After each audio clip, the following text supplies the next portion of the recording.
Hello, everyone.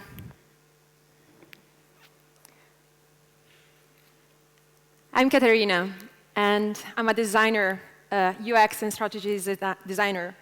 But what mostly defines me is that I'm a technology enthusiast. I recently moved to San Francisco, a city which I'm really in love with.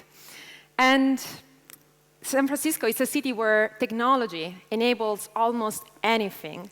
And when I mean anything, it means that in a couple of minutes, you can have any kind of transportation you might desire, from cars to scooters, and a limitless typology of delicious food, laundry, clothes delivery, toilet paper, even love, with the tons of dating apps.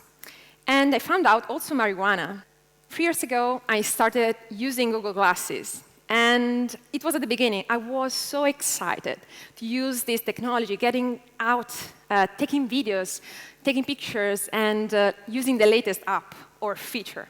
But after a while, I started feeling uncomfortable. I started always having this screen between the world, the people, and my eyes. And people in front of me, sometimes they were annoyed, they were scared. Sometimes they didn't know what I was doing. And I also got called, "Are you a cyborg?" And it was a little bit awkward. When I moved to San Francisco, I started dating a software engineer guy. And he was a little bit obsessed with his smartwatch, smartphone, everything smart. And he was always frequently talking with Siri. And I started realizing that he was a little bit more sentimental with Siri than with me. For example, one night, he needed to put his alarm clock, and then he started talking with really a nice and sweet voice with Siri, saying, "Hey Siri, could you please wake me up tomorrow morning at 7:30 a.m.? And then with a straight voice saying, "Caterina, good night." Okay, at that point, I realized two things. The first, that maybe he was not the right guy for me. And the second is that I really do believe that every kind of technology is really changing the way we interact with each other. And maybe it's reducing our empathy. We are spending hours and hours with our smartphone. And these devices are not just changing what we are doing during our day, but they're changing who we are. We are getting used to this new way of staying alone, but together. And this is a way to maybe escape from reality, to always be connected, to don't get bored, to don't feel lonely. And I believe we are facing a crisis of empathy. And it's not just me. There are researchers around the world, and such as Sherry Turkle, MIT professor. In the last 30 years, she's been studying how digital technologies are changing the way we talk to each other. And she found out that in the last 20 years, just 20 years, the empathy markers decreased of 40%. But what does it mean? It means that even the presence of a smartphone on the periphery of our vision can really change the way we talk to each other, we interact, and we are not even anymore watching in each other's eyes. But what is empathy? Empathy is the ability to understand and share the feelings of another. And it's really crucial to understand the world around us, cultures, behaviors, but mostly emotions.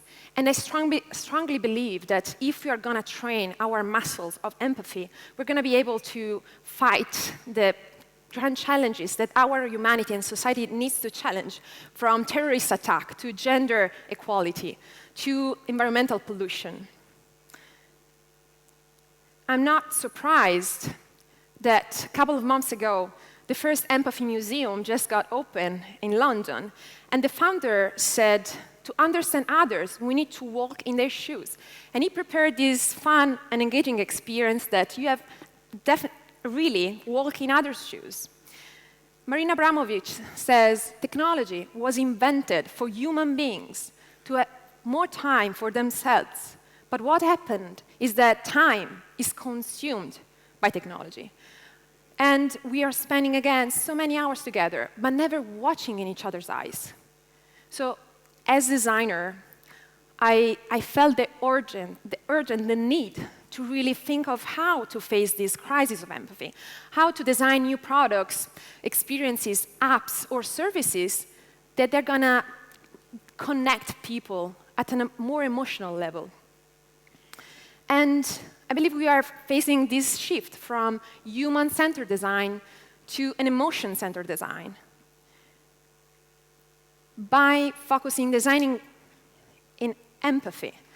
And I realized that maybe it's going to be easier than we believe, than we think. And I just thought that these 3 steps might help us, creative people, designer architects, to learn emotions, feel it, and spread it. But what I mean, learn it. As designers, architects, and creative people, we are trained to understand human needs, to understand why people want something, or understand the market, or search new technologies, search colors, shapes, or these kind of things. But I think it's going to be important to really focus and add a new subject of emotional intelligence, that we need to study this kind of subject. It's going to be our mission to feel all these emotions. We're gonna need to jump, to take risks, to sail around the ocean, or to live one day as a blind person, to live one day as an homeless person, to live all these variety of emotions that they're making us humans. And the main goal, after having fulfilling life, we're gonna need to spread all these emotions. We're gonna need to trigger conversations. So the success of the majority of the products online, outline, from bits to atoms, they're made by a matrix of success based on time. The time you spend on clicking on something, the time you spend on an app or on a page or on a feature.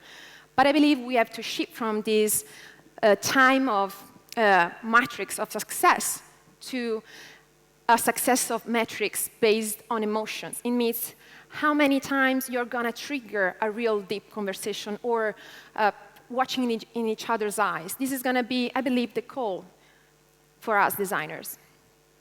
So I believe it's really up to us to really get out of these screens and to feel, to breathe, to focus, to get bored, to feel lonely.